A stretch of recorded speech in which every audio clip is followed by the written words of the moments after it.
At this time, I reserve the balance of my time. Mr. Speaker, at this time, I'm proud to yield such time as he may consume to the author of this resolution, the gentleman from Nebraska, Mr. Fortenberry, an esteemed member of our Committee on Foreign Affairs. Thank you. The gentleman from Nebraska is recognized. I thank the gentlelady for yielding and thank her for her leadership and assistance with this important resolution as well.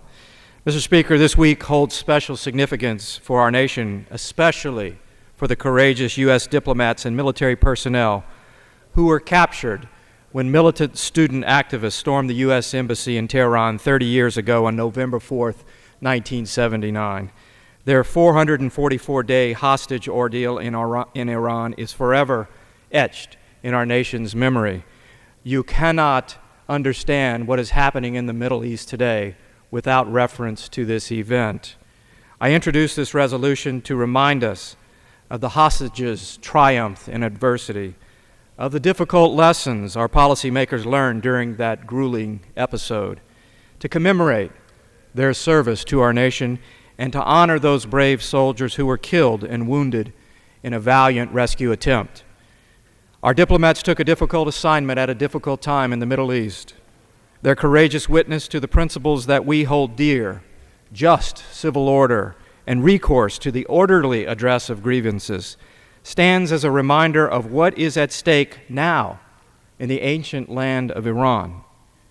A choice for peace and cooperation, or a choice for repression, fear, and isolation. The quest for national prominence and prestige to which Iran understandably subscribes, absent the enduring values we have been fortunate to see enshrined in the U.S. Constitution, as well as the Universal Declaration of Human Rights, is an empty quest.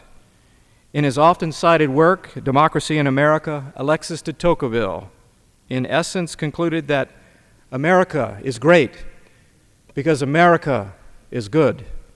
And we must constantly remind ourselves that the ongoing challenge to our nation, or any nation, lies in the quest for what is good.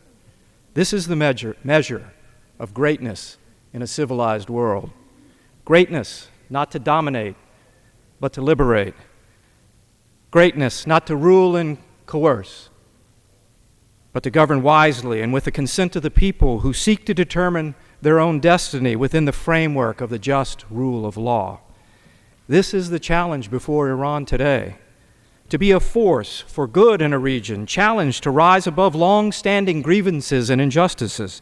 To be a force for good in the world, threatened by greed, terror, and tyranny, or not.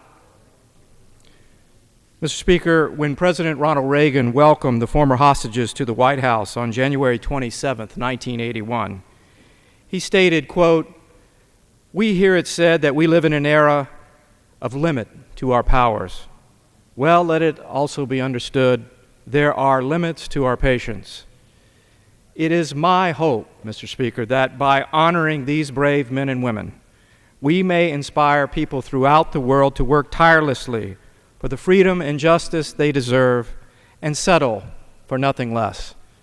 It is also my fervent hope that in recognition of this 30th anniversary, the people of the United States and Iran may embark on a new relationship that fully reflects the noblest aspirations for life and liberty." And I yield back. Mr. Speaker, I Gentlewoman have no from Florida. further requests for time.